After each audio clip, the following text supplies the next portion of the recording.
We are reading from the book Why the Church of the Nazarene Should Be Fully LGBTQ Plus Affirming. We are in the Ally Narratives section from the author Jensen. Her chapter is titled Naming Someone, a Love Story. Reverend Jennifer R. Jensen, she, her, is an ordained elder in the Church of the Nazarene. She serves as an associate pastor in the Northwest Indiana District and bivocationally works as a consultant for computer software. She has a business degree from Olivet Nazarene University and a Master's of Education. She loves Jesus, her husband, her children, and her grandchildren. So, the subtitle for Naming Someone a Love Story is We Named Our Children Before We Were Dating. Then our adult child changed the name we chose. It's a fun little story. It was a warm summer day. The man I would someday marry rode in the passenger seat. The boy I was currently dating was driving. I sat in the back seat, leaning forward so we could all hear each other. We had been on an excursion together somewhere, maybe the beach, maybe a park. We were headed home, and as we drove down the semi-country road, I piped up with a new conversation topic. If I ever have kids, I want to name my son Christopher Michael, I said, hoping to impress the driver. Michael. He grunted and continued driving. Oh, Tom, my future husband, replied. What would you name a girl? I think Lanela, Catherine, after my mom, and because I invented Lanela, I said. I've always wanted to name a daughter after my mom, Tom said. What's her name? I asked. Shelby, he answered. She was born in Alabama at home. My grandpa had to walk to the country seat to register her birth. He claimed he forgot whatever my grandma wanted to name her, so he named her Shelby. He laughed at that, and I smiled back. My grandma was mad, but I've always liked it, even though it's supposed to be a boy's name, he added. Ooh, I might steal that.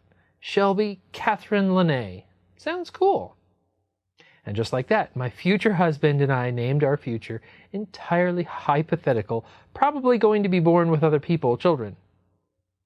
It was actually a prophetic glimpse of him as a parent that made me decide to marry him, but that's a story for another day. Our firstborn was a son named Christopher, but not Michael. And 5 years later, while we were awaiting our second, we weren't sure of the sex, but we did know that if they were a girl, their name was already decided, Shelby Catherine Lene. Tom's mother was very excited when our child, assigned female at birth, was born. As is normal for everyone, both of our children had some challenges growing up, some of which we didn't know about, others we experienced together as a family.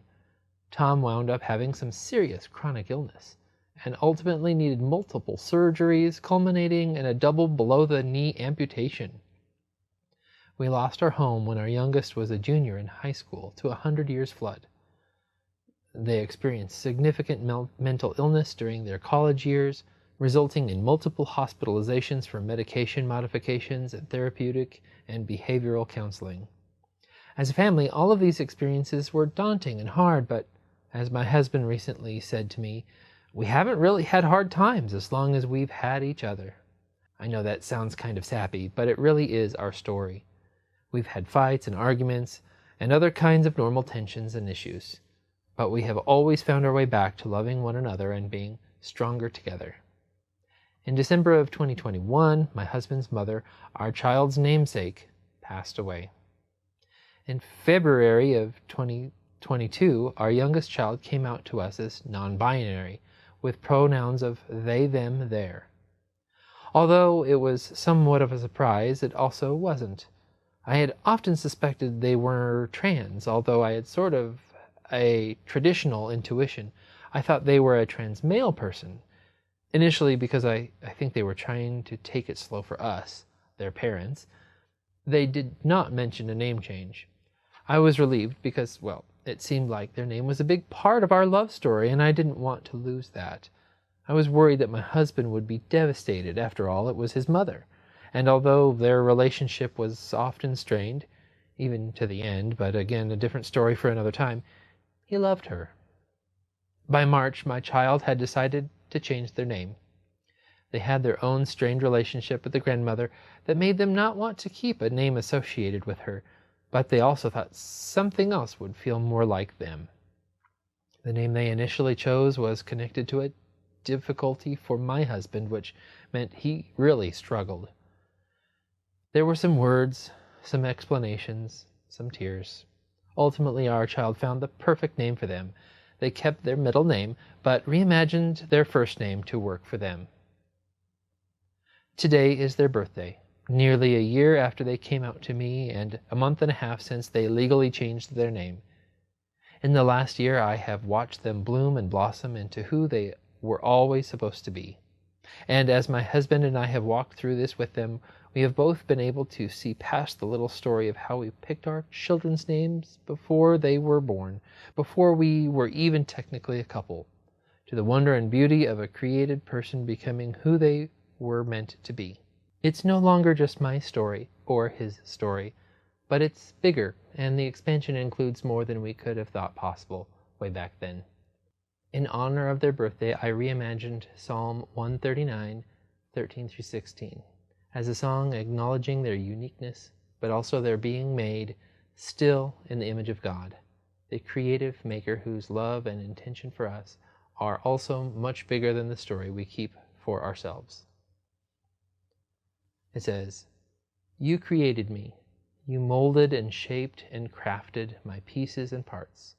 You infused me with your goodness, with kindness and strength. I praise you for making me in this way, for you only make good people, created in your image, built with love, forged in the furnaces of the ultimate maker. As you watch me grow to who you have set me free to be, launched from the womb of my parent, I can feel your knowing smile wash over my spirit. I hear you call me by my name and whisper, 'Beloved, you are mine.'" Thank you, Jennifer. I appreciate your article, and I hope that others can find the love and grace that you've given your child, and encouraged to do the same for their family or their loved one.